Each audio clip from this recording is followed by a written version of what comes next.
Hey guys, welcome back to Anime Bar. My name's Sterling, and as always, I'll be your bartender. I'm almost at a loss of words after watching Bleach, The Thousand Year Blood War, Episode 6, titled The Fire. This episode is by far the best and lived up to all the expectations that we had in our minds. It even exceeded them. I would go as far as saying this is the best Bleach fight in the anime to date. They expanded on things. They made Yamamoto look like a complete boss. Totally blowing the manga out of the water, if you ask me. There's a few things that have to be said about episode 6. Starting off with Yamamoto. They did a great job of showing just how monstrous this guy actually is. Why he's deserving to be the Captain General. After all, he's the strongest Soul Reaper in the history of the Serete. But something I just can't seem to let go is, can you imagine how much more powerful Yamamoto would have been if he would have chosen to regenerate his arm after losing it in the fake Kurakura Town arc? It's almost mind-boggling because just with one arm and the activation of his Bankai, you can see him he just releasing his Bankai almost destroys the Soul Society. I mean, you start even seeing Yuha's blood dry up when it hits the ground. You see all the water evaporating in the Soul Society. You see Hirimaru. Kangdu can't even use it, all right? Now, I do plan on going a little more in-depth into this episode because it's one of those episodes that you have to watch multiple times to catch everything. And like I said, it was probably one of the best animated Bleach fights to date for the anime. And the nice thing about this episode is they sprinkled a lot of lore that we didn't get in the manga chapters. They did a good job of flashing back to the war 1,000 years ago to a younger, stronger Yamamoto, because you can see they show that he defeated Yuha with that Bankai and defeated the Sternritter. You know, Yuha was laying on the pile of dead Sternritter. Yuha went into this fight knowing that Yamamoto was weakened because of the loss of the arm. It's actually a really great what-if discussion to talk about. Like, what if Yamamoto had both arms? Because in the Bleach universe, like, when you lose an arm, it's a big deal. Like, you lose a lot of your power. Remember when Kenpachi was fighting in Wako Mundo, and when he decided to put both hands on his sword, he immediately wiped the floor with the espada he was fighting? But anyways, I digress. That just had to be said about Yamamoto. Back to the actual episode itself. It's animated beautifully. And Yamamoto's Bankai is fully fleshed out in this episode. It almost feels like 2 episodes, if you ask me. The battle between these two titans were epic. Even though I know that isn't Yuha, Royd was fighting on par with Yamamoto, so his power was up there. He was a monster himself. If you want to learn the mystery behind Lloyd and Royd, I posted a video yesterday explaining the mystery behind those two Sternritter twins and why exactly Royd was able to fight on par with Yamamoto. If you want to check that out, shameless plug. Anyways, Yamamoto and the, fake Yuha are going at it.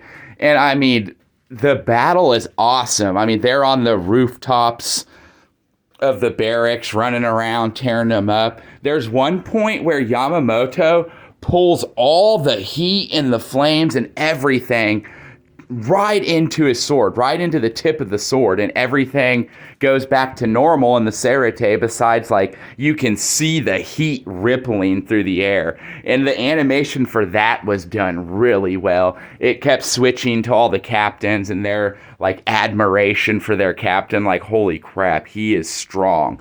And if this Bankai continues to be unleashed, it could seriously evaporate everything in the Soul Society and eventually collapse it and destroy it. That's how strong Yamamoto is. This epic fight continues, and the anime staff continues to do a marvelous job of driving home the fact of just how strong Yamamoto's Bankai is. And I know I sound like a broken record at this point, but they're going through east, west, north, and south, and all his best abilities are put on display.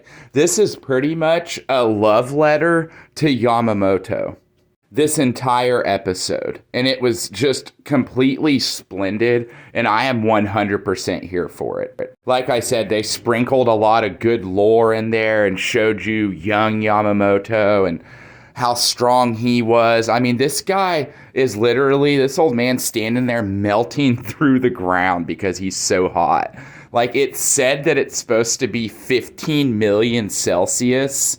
And so just as fast as that scene where everything went white, flames go bursting back out of Yamamoto as he shows off a different direction of his Bankai, you know, whether it be north, west, south, or east.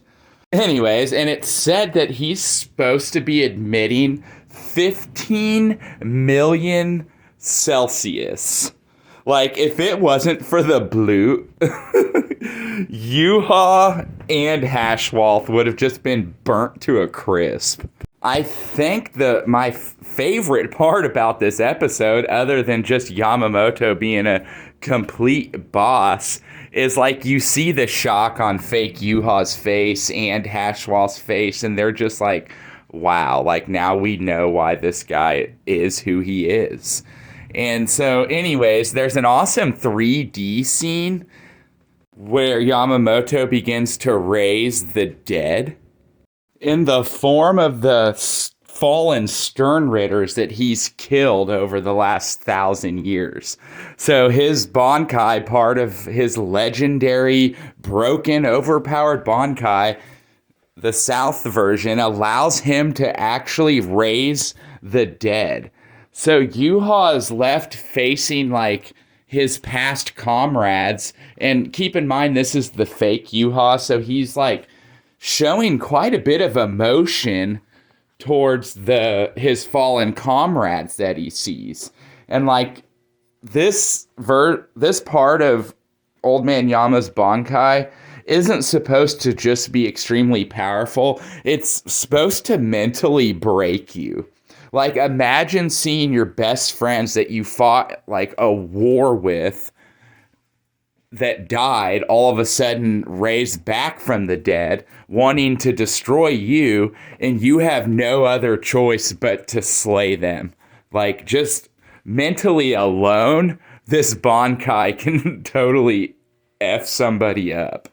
But its power, too, is, like, it's just unreal. Like I said, the most of this episode was a love letter to Yamamoto, and it was done so well as fans. Like, we couldn't ask for any more. Like, they added extra, the fight was amazing, the animation was amazing, Yamamoto got all the respect he deserved, and all his powers were on display. But ultimately, we do know what ends up happening to Yamamoto and what his fate is.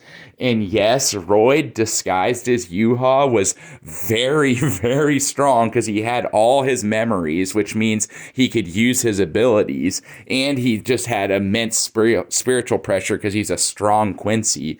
But he was able to fight on par with Yamamoto, and we were able to be treated to all of Yamamoto's strongest powers.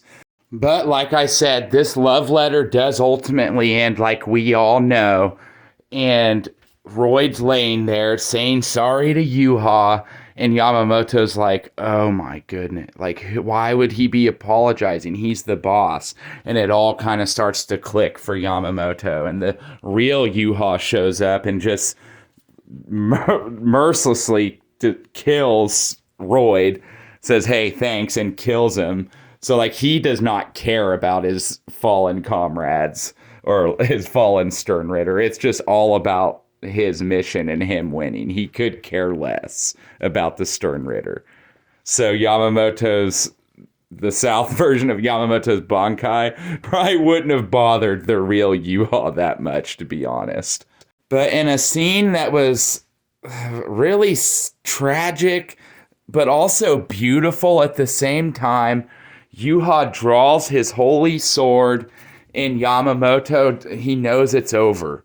He puts his sword down to the ground and almost accepts defeat. And we get this amazing shot of Yamamoto's face, and it's like I said, it's tragic, it's sad.